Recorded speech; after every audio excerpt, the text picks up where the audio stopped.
Hey, what's up? Welcome to this week's edition of 5 Minutes of Management. I'm Frank Kalman here with Rick Bell. Rick, what is going on in your world today? We've got some events to push, don't we? Oh, yeah. Heck yeah. We've got Workforce Focus that we're planning for September, and it's still in the planning stages, but we're getting close. We've started to nail down some topics and ideas on the benefits, surrounding benefits, and then it looks like there's going to be another Workforce Focus even later in the year. More details to come on that, though, Frank. Ooh, maybe some scoopage there that people aren't privy to. Well, we also got Workforce Live, of course, the spring season, coming to Boston, New York, and Washington, D.C. on April 14th, April 19th, and April 28th, respectively. So the lineups are filling up pretty fast. We got some really cool speakers from Foot Locker, just a number of cool speakers. Check out the website, live.workforce.com, and if you're in those cities, be sure to check it out. I'll be there. And if you need another reason outside of that, well, I don't know.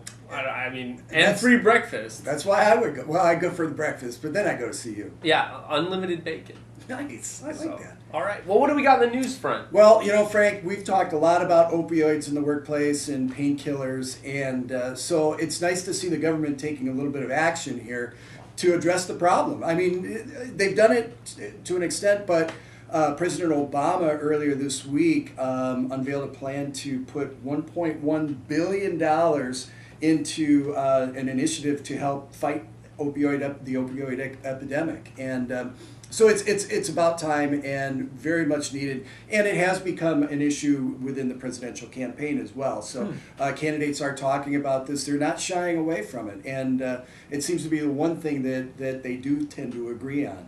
Well, that's good. Well, we've also got some news on the wage front. Particularly interesting story this week out of the Wall Street Journal about some of the hurdles that high salary earners are facing in the job market. So as you know, Rick, a lot of people who are looking for new jobs are those that were earning high salaries in old positions. And frankly, recruiters are asking for salary expectations earlier in the process, which is potentially pricing out people who earned high salaries in prior roles. According to the Journal, there are a number of job seekers who feel that they're getting priced out because they happen to earn more in prior jobs. What do you think about this, Rick?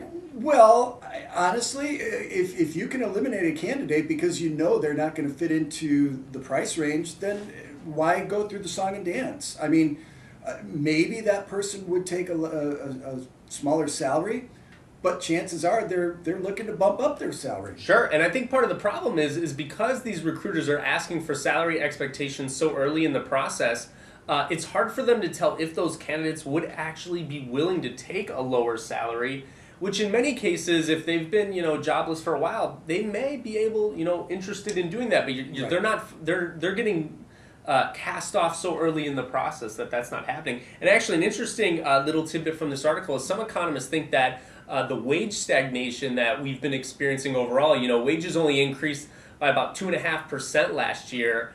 This could be contributing to that because this is a practice that kind of came into play as a result of the recession. Companies were clamping down on hiring, and as growth sort of, sputtered out of that, companies decided to sort of keep cost control around salaries and benefits a little bit more tight because, they didn't have the coffers to compensate people. And I think that practice, even as the economy has vastly improved, is staying in fashion because CFOs see it as an easy way to maintain labor costs. And it'll be interesting to see, how these high earners ultimately find their way back into the economy. Well, yeah, that's true. And then also maybe it's that CFOs and recruiters need to work a little more closely together.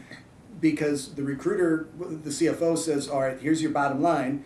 And then the recruiter says, but I can't get anybody for that price. Mm-hmm. So I think maybe you need to see more interaction with recruiting people as well as the CFO. And I think, unfortunately, job seekers also need to be a little bit more strategic in how they approach this question. If you get a question early on in an interview process about salary expectation, maybe you kind of artificially produce a number that's much lower than you would initially say or was a lot lower than what your prior job was because, frankly, you might get cast off out of the process if you come in and they determine that you're too expensive. So we'll have to keep an eye on that. So that's all I've got. Anything else from you, Rick? We're coming up on President's Day That's right. pretty soon. And did you know that President Obama makes $400,000 a year. That's right. The last time that the president got a raise was in 2001, and that was up from $200,000 to $400,000. So only 5 times has there been a raise for the president over the course of 200 and some odd years. That is an interesting fact that I did not know. Awful. That's why we keep you around. Thanks, man. Well, that's all we got for this week's edition of 5 Minutes of Management. For Rick Bell, I'm Frank Kalman. We'll see you guys next week.